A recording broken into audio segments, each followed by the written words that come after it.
подсигурят здравето на своите овце. Знаете ли какво са правили? Уния хора, които са имали така стада от овце, те са ги прекарвали от масло. От масло. Така цялото стадо минавал нещо като басейн, примерно, минават и ги търкалят в маслото и ги изкарват оттам. Защо са го правили това нещо? И аз като така малко се позаинтересувах. Защо го правят всичко това? Това са го правили, защото да не влизат въшки, кърлежи в ушите на овцете. Някакви насекоми, ако влязат, тия овце, тогава те ще умрат. Но когато самата овца така е намазана с масло, тогава кърлежите, тогава всичките насекоми падат от овцата. Сега аз това нещо, което го четах, това доста така ми докосна. Какво иска всъщност това, което разказах, така по някакъв начин това, което ми се предава, да ви го предам. В един духовен смисъл. Овцата означава повярвалият си човек в Бога. Амин. Овцата точно това означава. Един, който вярва в Бога, един, който е повярвал вече в Бог, и той е в редовете на своят пастир. Амин. И както пастирът на тия овце, който така е намислил да направи всичко това, за да може по някакъв начин да ги опази, така онзи, който се е повярвал вече в Бог, един такъв човек, след като дойде при Господа, той е под наблюдението на Господа. Амин. Един такъв човек вече тогава е при своя пастир и вече пастирът се грижи за неговото устояване в живота. Амин. Бъдете благословени. И темата, която искам да говоря тази заран, подарената служба от Господа. Подарената служба от Господа, и ние ще видим, че това е на първо място, това е за всеки един повярвал в Господа. Така че сега нека да се изправим. Искам да чета стихови, които се намират в пророк Исаия,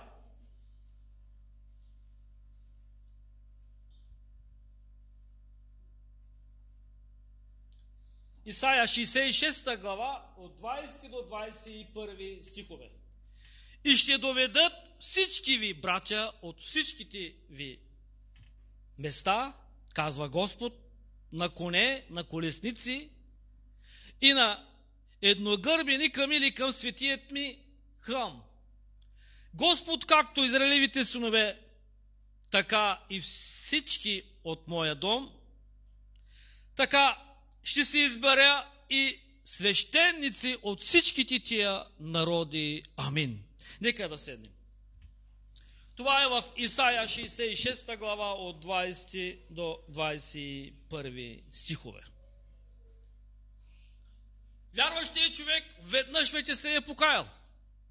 Вярващият човек вече е пред своят пастир на живота, който пастирът трябва да се грижи за неговото оцеляване в живота. Така че принципите са същите. Онова, което домашният човек, който прави за своите животни в къщи, така и днес ние трябва да погледнем и да се убедим, че ти наистина си под наблюдението на своят пастир. Амин. Ама ти си наистина под неговото наблюдение, твоето излизане, твоето влизане. Ама където и да отидеш, той винаги е с теб, с цел, една единствена цел има, той да те опази. И ние ще видим по-надолу от какви неща. Сега, това, което казах, пастирът, който така опазва своите овце от насекоми, от кърлиш, от въшки, той знае много добре какво прави. Но в един духовен смисъл ние ще видим, че това същото се отнася и за нас. Защото основният проблем в нашия живот може да бъде, когато започват в нашите глави да започват да идват някакви насекоми, някакви въшки. И те намерят място в нашите уши по някакъв начин и те започват да проговарят в нашите умове. Вижте, тогава ние започваме да отваряме неща в нашия живот. Даваме така ухо на демоните да говорят в нашите глави. Те един вид представляват тия въшки. Тия въшки представляват. Те са едни плътски думи, които Сатана започва да преговаря в нашите умове, като един плътски човек, не като един духовен човек, който познава Господ, но като един човек от света. Това са думите на Сатана, един вид като влезат тия въшки, те започват да говорят.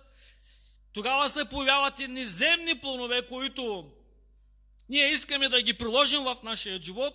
Тогава по някакъв начин ние се съгласяваме с въздушната власт на Сатана, която започва с тия думи да говори в нашите умове, в нашите уши. И тогава ние виждаме, че как Сатана действа усилено в нашия живот и провал след провал. В Яков 3 глава 14 до 16 пише тъй: но ако в сърцата си имате горчива завист, не се хвалете и не се лъжете против истината. Но онова, което е мъдро, то слиза отгоре, и всичко това, което дяволът прави в вас, завист, свъдливост, там има неуреждащи сметки. Когато човек отваря разни неща в живота си, точно тогава започват тия въшки като чили да говорят в нашите умове, в нашите мисли. Те тогава започват и търсят, колкото повече говорим за тях, колкото повече така обсъждаме за тях, тогава Сатана започва да разваля нашият ум. И това ще не води до смърт. И това ще не води така до една отпадналост в нашата вяра. Ще охладнеем във вяра. Защо? Защото сме пуснали някакви въшки да могат да влязат в нашите уши. Някакви кърлеши сме пуснали. Това са неща, които вярващият човек, когато не внимава, по някакъв начин дава достъп Сатана да започва да говори в неговият ум. Това да не бъде, но темата ми е подарената служба от Господа. Защото това е основата в нашия живот. Амин.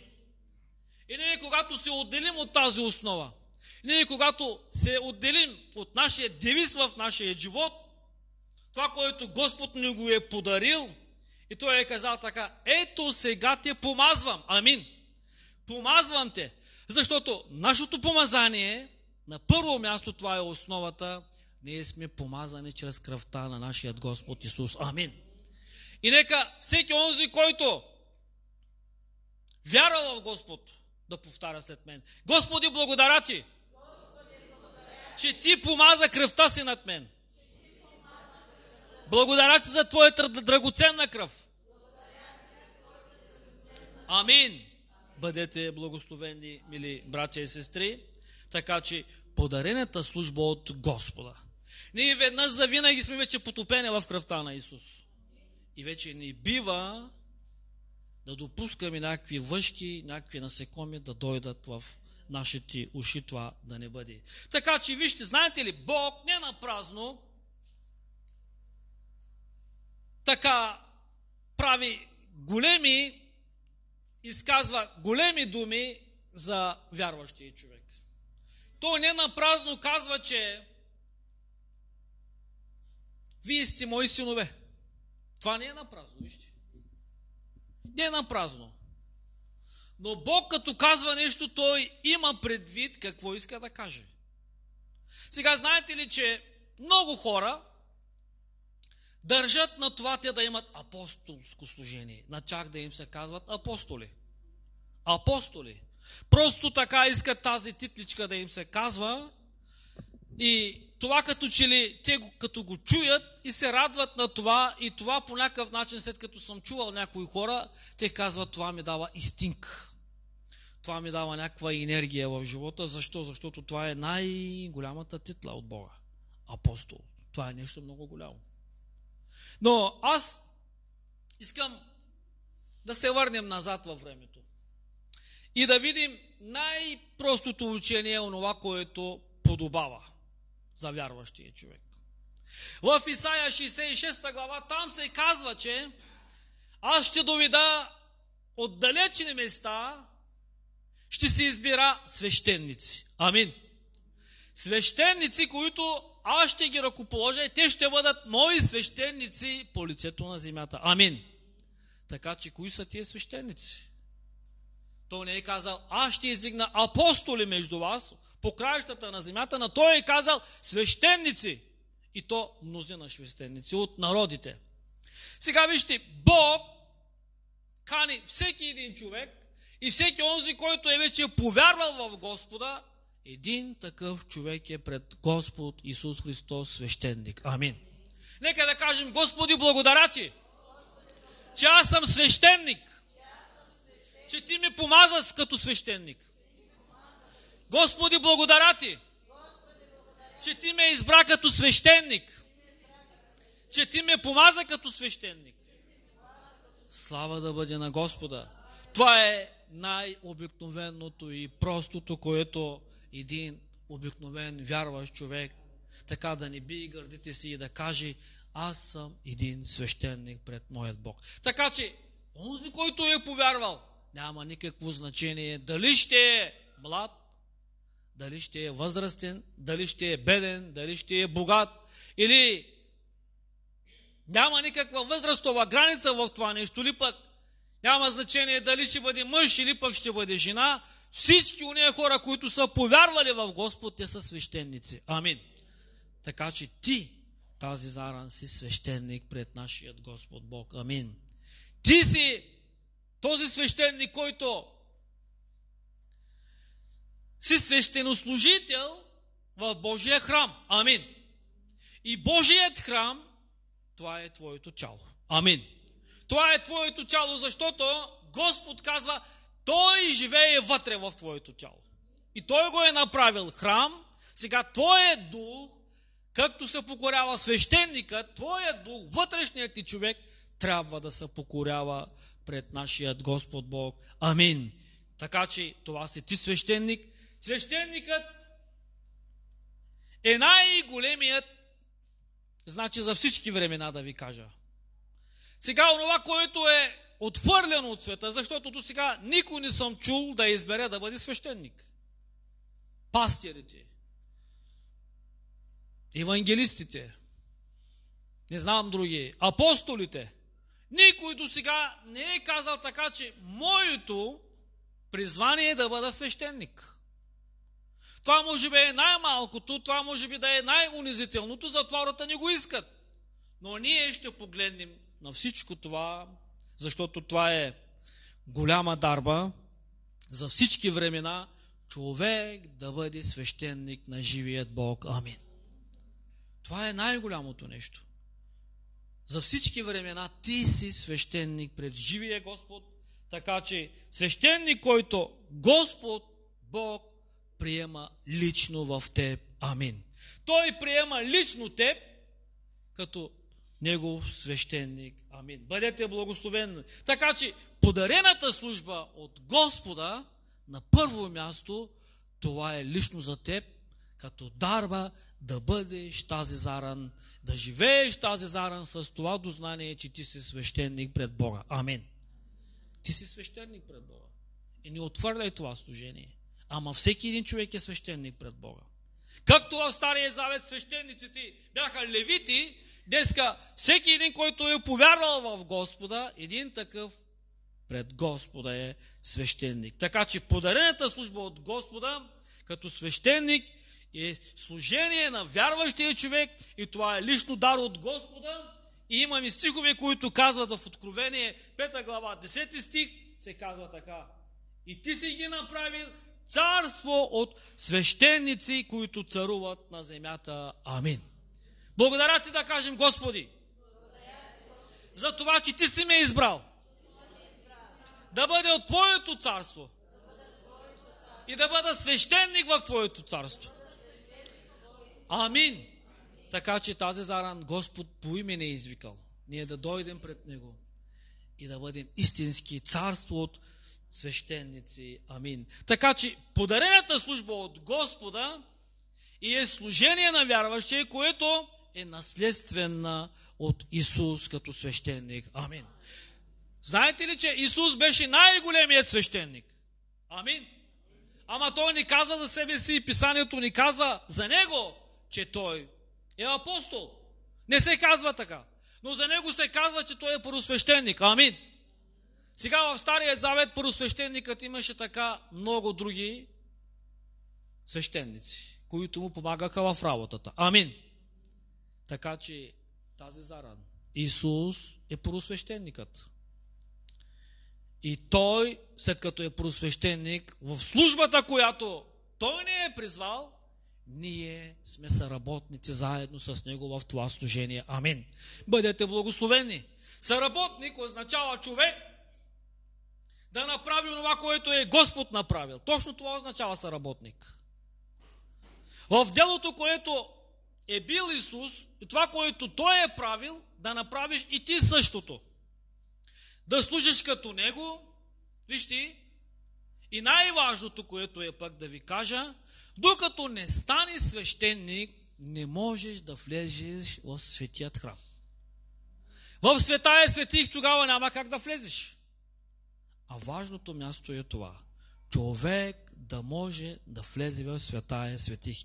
И ние не напразно пеем тази песен, която често пъти сме го пеели. Ще вляза в Светая светих. Но как ще влезеш? Един човек от улицата не може да влезе. До ордени влезеш като свещеник в Светая светих, няма да бъдеш приет. Но когато влизаш с това чувство, с това служение като на свещеник, тогава Господ ще те приеме в Светая светих. Амин.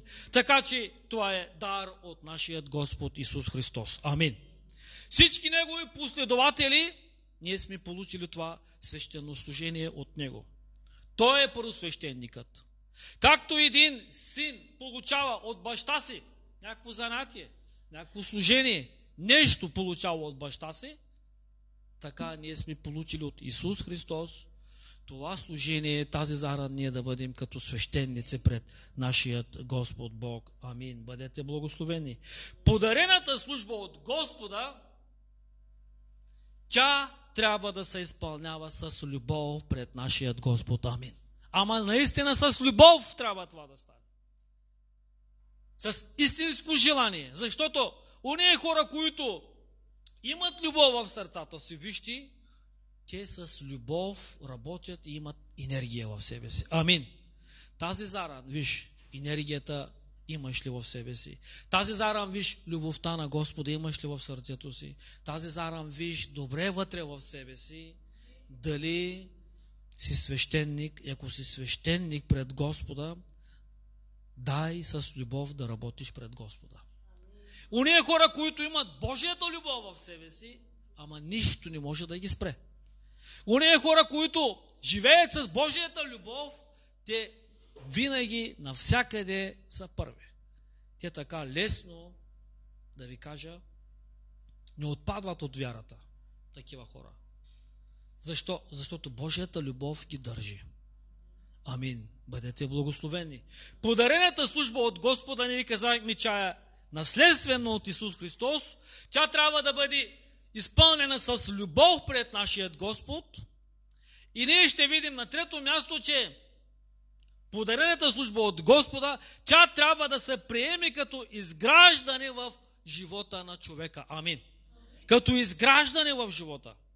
Не бива да бъдеш като един свещеник, ама някъде.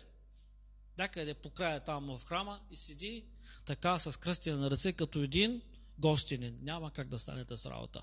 Ония свещеници, които помагаха на първосвещеника, те вършиха най-черната работа, да ви кажа. Най-черната работа. Те колиха тогава тия животни. И всичките мръсоти, които излизаха от тия мръсоти, от овцете, те трябваха да ги свърлят. Те трябваха да измият жертвата. Те правиха значи да ви кажа, черната работа. Там навсякъде имаше, да кажем, между жертвенника кръв, те измиваха кръвта, но първосвещеникът тогава взимаше вече животното, което вече е чисто, тогава го слагаше на олтара. Амин. Сега, това какво означава? Това означава, че вярващият човек, аз съм свещеник и трябва да върша общата работа. Най-черната работа. И аз желая така, всеки един човек, нека да се смирява пред нашия Господ, нека така да вършим най-черната работа. Амин. Най-обикновената работа. Работа, която е, да кажем, от някои хора за унижение. Въобще не е за унижение. Защо? Защото любовта, която е вътре в мен, аз го правя от добро сърце и с любов към Господа. Така че това никак не е за унижение. И служението, което трябва да го направим като свещеник, ние трябва да се изграждаме във всичко това. Амин. Трябва да се изграждаме. Как трябва да се изграждаме? На първо място това трябва да се разчуе и да се види в твоя живот. Амин.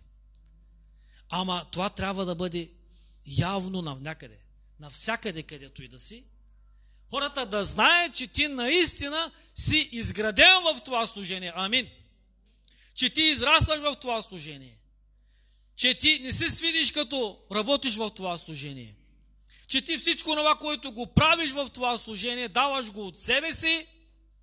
Така придобиваш авторитет пред нашият Господ.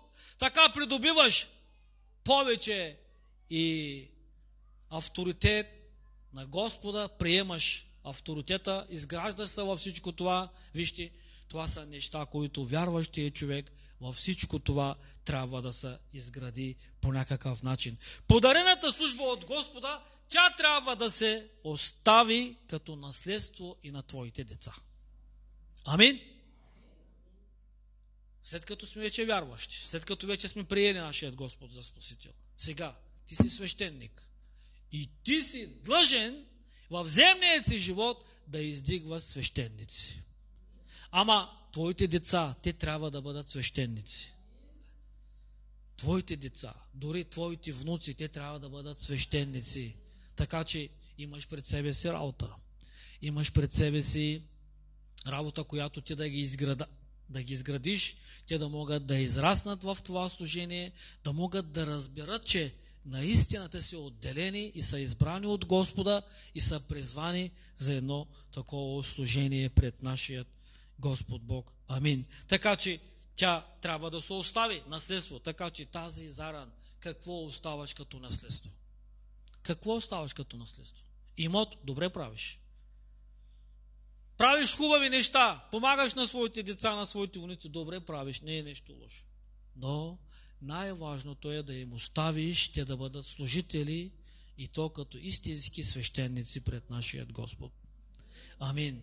Бъдете благословени, мили братя и сестри. Така че подарената служба от Господа, тя е живот или смърт за вярващия човек. Живот или смърт, вижте. Живот или смърт. Не можеш да останеш по средата някъде. Не можеш да носиш някакъв етикет, някаква реклама. Уж си свещеник. Уж служиш на Господа. Няма как да стане. Но, уния хора, които вече веднъж са повярвали в Господ, те се борят да могат да останат в живота. Амин. Както онзи човек, който така се е грижил за своите овце и ги е прикарвал от това масло, така че да не ги нападнат насекоми, да не ги нападнат въшки. Така и ние, вярващите хора, трябва да опазим себе си. Амин. Трябва да опазим себе си, защото Господ казва, ти си човек, който в едната ти ръка е смъртта, в другата ти ръка е живота. Избери какво избираш. Ти си този човек. А маслото означава Святият Божия Дух в нашия живот. Амин. Маслото означава Святия Дух, който е лично в теб. Маслото означава Святия Дух, който е в мен. Маслото означава Святия Дух, който живее в вярващия човек. Святия Дух е вътре в теб и Той движи теб. Той прави така, че ти да имаш в живота успех и благословение и Той те пази от смъртта. От смъртта. И най-важното е вярващият човек да бъде опазен от смъртните грехове. Амин. Смъртният грях означава човек да блудства. Смъртният грях. Смъртният грях означава човек да убива. Това също е смъртен грях. Те са други много такива грехове. Дори да ви кажа, всеки един грях е смъртен грях. Представете се само Адам какво направи. Той не е направил нещо, кой знае какво да ви кажа. Той само откъсна от този плод и яде. Толкова беше. И какво казва Словото, че той умря. Умря. Така че в Адам се зависеше неговият живот. Дали да остане в живота или да умре. Така че днес ти си като Адам. В теб има живот, в теб има и смърт. Така че пази себе си, откъде ще минаваш, пази себе си, да не би да влезе някакви мръсни неща в главата ти, да не би да охладнеш от вярата, да не би да отпаднеш от вярата. Амин. Така че всички ние, вярващите, сме от Господа избрани и всеки един от нас е поставен като свещеник. Амин. Ама всеки един от нас, ти си поставен като свещеник. Защо? Защото ти носиш името на Господа. Защо? Защото ти вече си измит чрез кръвта на Исус. Защо? Защото в теб има Словото на Господа. Амин. Това са важни неща, които вярващ човек не може да стане свещеник без тия неща. Така че ние сме тия хора, които ги имаме. Така че Святия Дух ни поставя като свещеник, където Той желая да ни постави. Вижте, където Той иска да ни постави, където ще бъдем, значи най-добре, най-важно, Той точно там иска да ни постави, да бъдем истински Негови служители. Така че ти си този човек, който чрез теб не бива да се хули името на Господа. Ти си този човек, който трябва да държиш много за това служение, което Бог ти го е дал. Подарената служба от Господа като свещеник, тя е живот пред Господа с пълна сериозност. Амин. Ама всички сме така пред Господа. Трябва да приемем тази сериозност от Господа. Трябва да бъдем сериозни с това служение, защото именно точно това те прави и те показва колко обичаш Господа. Твоята сериозност. Ако не си сериозен, не може да ми говори за вяра. Ако не си сериозен, не може да ми говори за дарби, които Господ ти е дал. Че имаш дарби. Това нищо не означава, докато човек не е сериозен в своето си служение. Подарената служба от Господа като свещеник, тя е живот с нов начин на живот. Жертва човек себе си, за да получи истинският живот. Амин. Нов живот. Жертваш твоят живот. Оставаш много други неща на заден план. Остава всичко това останало на заден план и имаш за цел Божието дело. Това е нещо много важно в живота на вярващия човек. Така че подарената служба от Господа като свещеник, тя се пази така, че да не се оскверни лично от теб. Пази се. Това слово е слово, което тази заран Господ, нека чрез това слово да докосне всяко едно сърце и да благослови всеки един мой брат. Амин. Преславни Господи, аз